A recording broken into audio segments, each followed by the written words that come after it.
Bernard Gwiriri Beni Zimbabwe akashaika zviri mysterious ari kunzi akawanikwa akapfugama mubathroom anga atombonyora paFacebook pake akati kuva slim nekuonda zvinongofanana nekuti vanhu vanongokuti une maacids inguva yakaoma kufamily uye atozobatsirwa narana venyika vanonzi Momo vabhadhira 12,000 rand kuti board yaBeni igone kuendeswa kuZimbabwe. Welcome back to your channel. Please don't forget to like and subscribe. So mukomana anga asina policy asi veGreat Hope ndo vari kubata basa.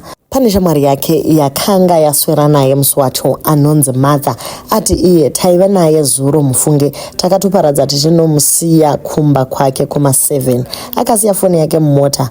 Nhasi makuseni kuzoenda nefoni yake wanike munhu akangopfugama mutoilet akangopfeka dressing yaaive nayo nezuro. Tikatoti pamwe munhu ari kurutsa kwakunyatsopinda wane aiwa munhu chava chando. So guys vanga vari paMessenger yanga yakatonyorwa kuti 5 hours ago kureva kuti paakasiya foni mumota ipapo ndokubva amanya kubathroom paakaburuka mumota ndokubva yangonova sarai ari ikoko. Inguva inorwadza zvikuru guys kuti vana vechidiki vachiri kutemwa dzinobuda ropa kudai vanozosvika pakushaika seiko. Ko vatembere vedu vachavigwa nani kana tichifa tiri vana vadiki kudai. Manetizens mamwe ari kuti he looks sick zvake mapictures ayo anoratidza kuti munhu airwara. Izvi zvekuti maybe he was poisoned kana kuti akaurawa nevamwe vanhu aiwa ritori drama. Vanhu vari kufamba vachirwara kusheko guys vanotya kutaura. Check caption yake pane picture yaakaluza weight ndo yaakataura kuti aiwa anenge achitori maacids.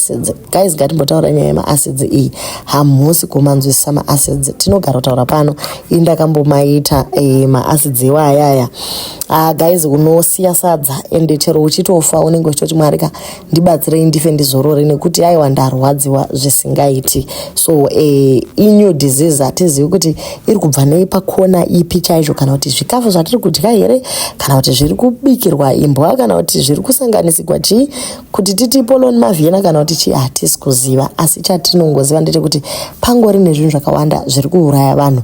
Kare taiziva kuti pane chamachira nekenza nezvimwe but iko zvino aiwa vanhu vanongofamba vachirwara. Kuna sisi Momo tinongotenda zvikuru nekubatsirana basa neGreat Hope. 12,000 is not going to be enough to cover all the expenses vachaisa mari yavo nekunzwa kwataita.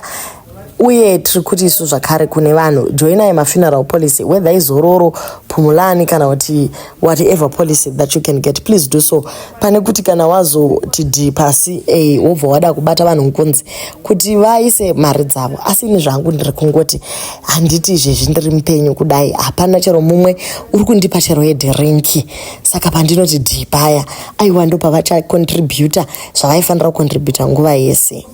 Asi inorodza ndekuti family dzimwe nguva inenge yatora backseat. Vanhu vepasocial media ivava ndo vanozokuitira mudeme which is also not fair at all. So ngatingogara takagadzirira. We know kuti some of these topics we don't even want to talk about them. We are not dying, we are very young, but anyway the young ndo vanenge vari attractive kudeath. Tongoti death inoda nyama iri fresh. Saka imimi vatiri vechidiki ndi munogona kungofa mukarisiya sadza nematambudziko kumhuri yashaikirwa muwane kunyaradzwa kune vanoda kubatsira ameno kuti mungabata ani chaizvo.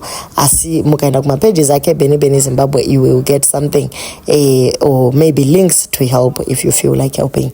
Do leave your comments on what you think about nyaya yemaacids iyi.